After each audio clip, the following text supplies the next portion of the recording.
Hey toy fans, Devall here from ToyWorldOrder.com, bringing you a brand new episode of Collection Expansion Extravaganza, the show where, well, the former flea market finds here on ToyWorldOrder.com, but the show where I show to you, all of the cool stuff that I found in my journeys through auctions, antique malls, garage sales, flea markets, eBay, and so much more. I got a ton of stuff, and I've probably got at least 10 or 12 episodes worth sitting behind me in stacks. So without further ado, let's get going. The first thing I want to show you is, a couple of Disney things. You know that I've made no secret through these episodes and through ToyWorldOrder.com that I'm a huge Disney fan, as if you can read it, Walt Disney World 1971. I love Disney, and my wife loves Disney, so that creates this great, interesting. This thing right here creates that. That both of us find Disney stuff that we like and we want to buy. My wife actually loves, of course, Mickey Mouse. So we found this really cool, really soft Mickey Mouse. He's a newer Mickey. I want to say he's from the parks, so they actually do currently sell these. And they were selling these when we were there, actually. But we found this at a garage sale for like $1, and I couldn't, I told her, just buy it. He's cute. Look at him. M-I-C-K-E-Y-M-O-U-S-E, Mickey Mouse. Mickey. I can't do a Donald, so I think okay. So stuffed Mickey, very, very fun. Look at him. And he's really, really soft. He's just made out of that I'm not sure what kind of fiber he's made out of. Polyester. But very, very soft and very cute. And I'm not sure what Carrie's going to do with him. I don't know if he's going to go with the stuffed animals or go up with her stuff. I'm sure I'll find out eventually. Let's move on from Mickey to some other Disney stuff real quick. Yeah.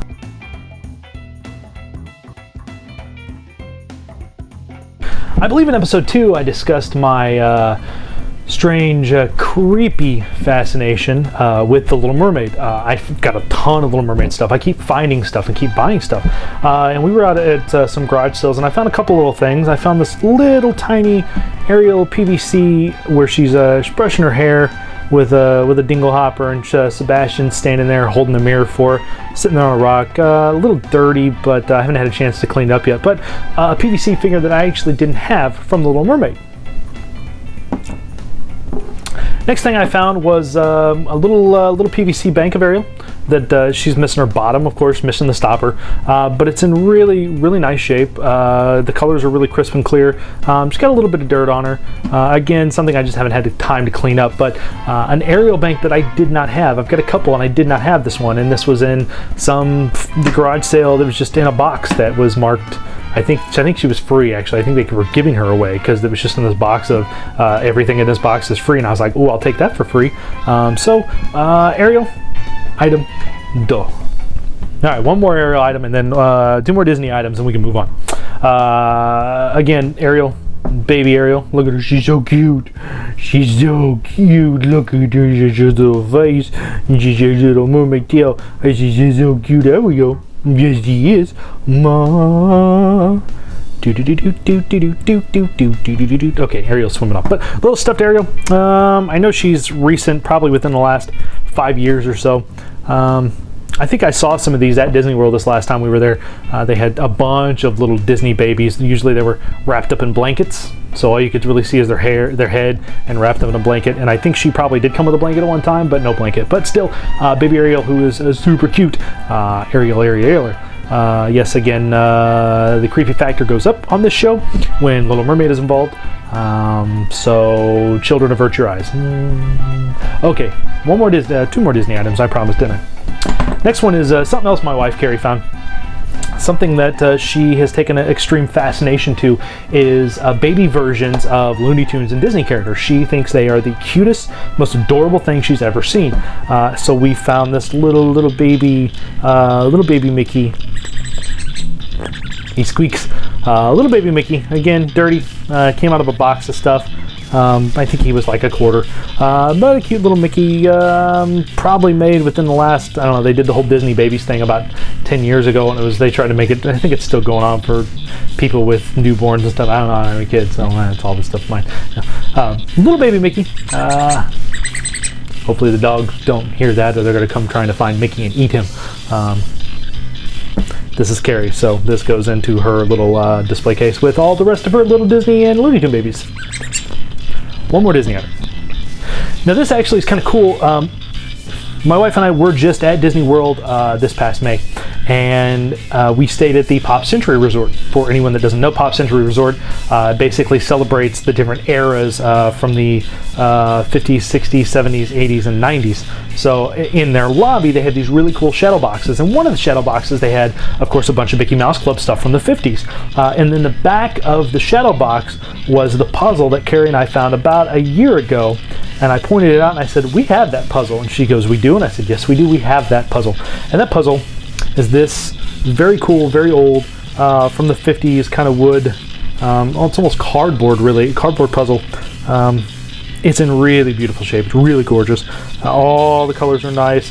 I don't think there's a couple of stains, and there's a couple of pieces, like the part of Goofy here is kind of peeling a little bit. Overall, though, for the shape that it's in, I think we paid $3 for it, and it was just at some guy's booth just sitting there, and I was like, well, let's buy that for $3. Kind of neat. It was kind of fun to look in a shadow box and go, I got that. That's kind of neat. So this will probably end up getting framed and hung on a wall. That's what we do with a lot of the puzzles and placemats and stuff that we buy Disney-wise. We just frame them, put them up on the wall. They make good, they make good decorative items, especially when they're in frames, glass frames. That way you don't have any danger of pieces falling or losing stuff or getting more and more scuffed up. So this is going in a frame, going on a wall, and I promised we'll move on.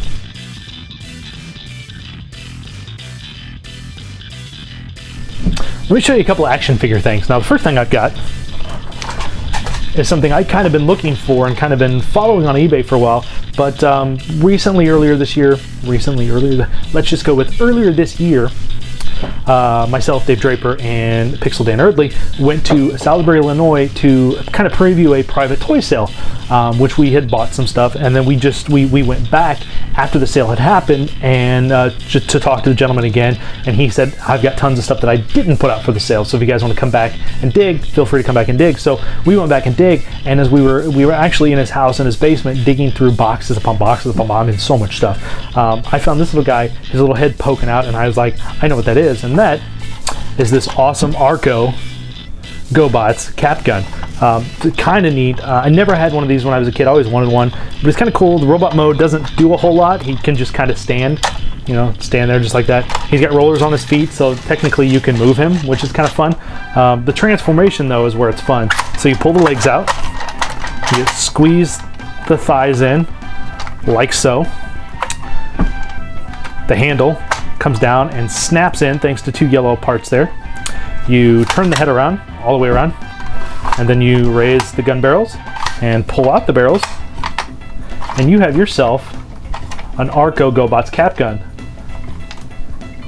I don't know if it's still, one of the things still works. The other one, not so much. Kind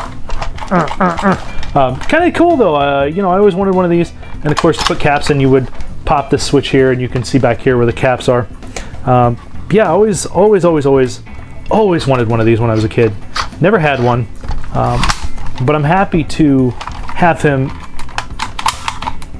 There it goes. Happy to have him in my collection now, to sit on my shelf with my GoBot stuff. And eventually I want to find the other Arco things. There was a binoculars, there was another, there was like I think there was a bigger bubble gun kind of thing. There were a couple of Arco type GoBots that they released, and this was probably one of the coolest alongside the binoculars. So this was a plus. I paid $1 for him. So awesome times for me. Let's move on.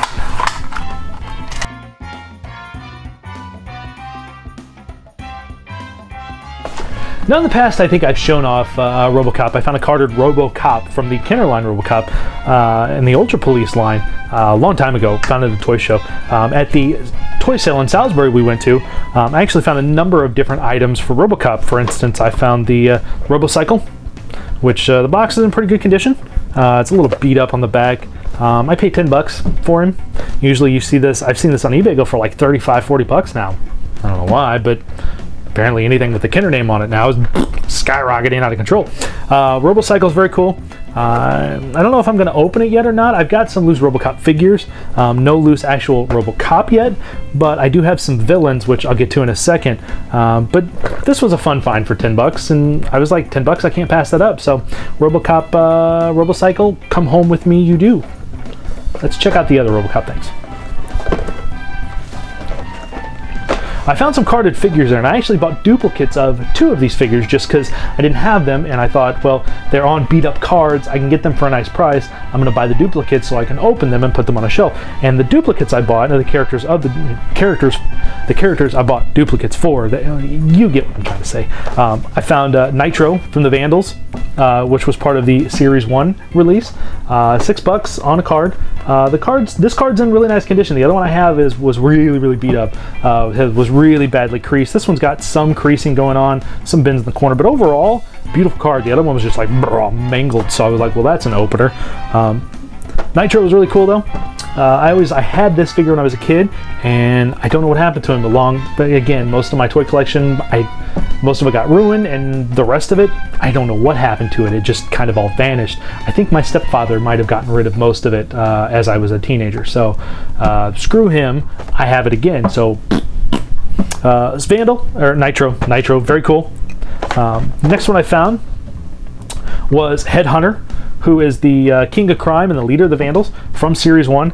Again, this card has a little creasing and bending to it. It's got some stickers on it, but overall, really nice condition. And the other one I bought of him, again, was just beat up and mangled.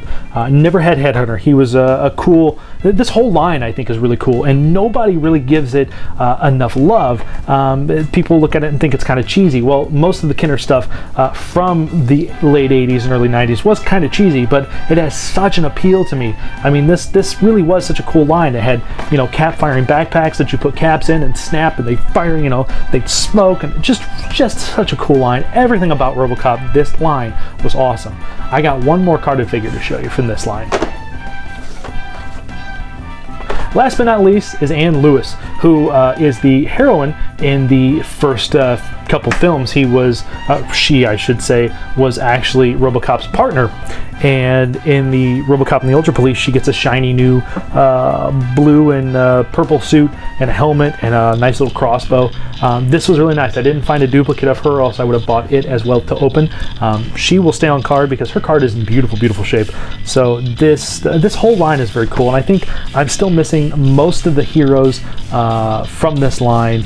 And I'm missing, I think, Chainsaw from Series 2 from the Vandals. So, as well as some of the vehicles, I'm still missing the Robo 1 and the Skull Hog. I have, you know, this line though. If you're collecting toys and you love old Kenner stuff, this is a line that you should probably hunt down and check out because it is well worth it. Let's move on to the final 2 items for this episode of Collection Expansion Extravaganza.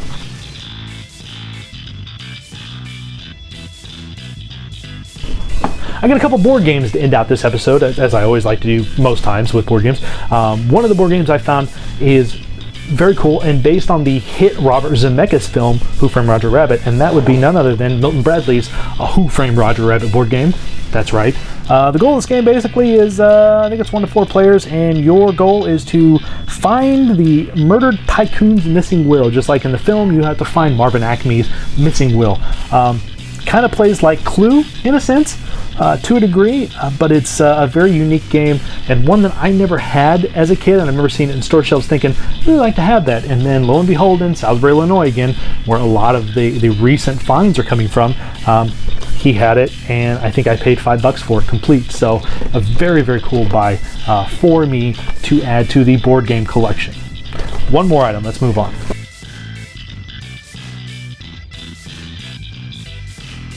This was something I bought that actually made Dave Draper kind of sad, because Dave Draper, for those of you who know, is my co-host on Dave and Devall's Toys and Collectibles and one of my best friends in the world, and we both kind of have the similar interests in some things. One of the board games we found, now there was I believe there was a Milton Bradley version of this, but this was made by Kenner, and this was based on Indiana Jones Raiders of the Lost Ark with this awesome Steranko artwork. This game is friggin' cool. Simple, but friggin' cool just for the box alone. But yes, there was a Milton Bradley one for Raiders of the Lost Ark, which is kind of odd because usually you don't see two companies make board games for the same movie-based game. The licensing, you know, back in the 80s was a little different. But I think I paid 15 bucks for this game, and it is something that I was like, I'm gonna buy this, and Dave Draper was like, oh, I wanted it, and I was like, well, you should have grabbed it first.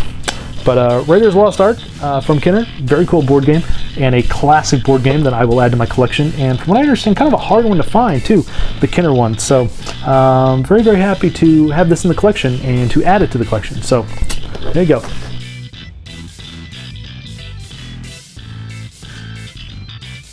Well, there you go, gang. That brings us to the end of this episode of Collection Expansion Extravaganza. Make sure you join us. If you're watching on YouTube, make sure you subscribe to us if you haven't already. Go to youtube.com/ToyWorldOrder and hit the subscribe button for me. That would be awesome. Make sure you check us out on ToyWorldOrder.com for all the latest, greatest toy reviews, as well as upcoming original programming from ToyWorldOrder.com, as well as Dave and Devall's Toys and Collectibles podcast, Married to the Collection podcast, and so much more. So we've got a great community over there of great toy fans who love to talk. You can follow us on Facebook. You can follow me on Twitter at Puppet Devall. Just go to Twitter and hit subscribe. You can follow the site at Toy World Order. So make sure you do many of those things. That would be great because we'd love to hear from you. I love to hear from you, the fans. To be honest, I've always said this and I always will. This show, this site, and myself have the greatest fans in the world because you guys are passionate, you guys are amazing, and I love each and every one of you. So thanks for continuing to watch Collection Expansion Extravaganza. Extravaganza. I got it. I'm good. I got it. And thank you for making ToyWorldOrder.com as well as the YouTube channel a roaring success. I cannot thank you enough because without all of you, there is none of this. So thanks again, guys, and I will see you next time on Devall's Collection Expansion Extravaganza. Take care, gang.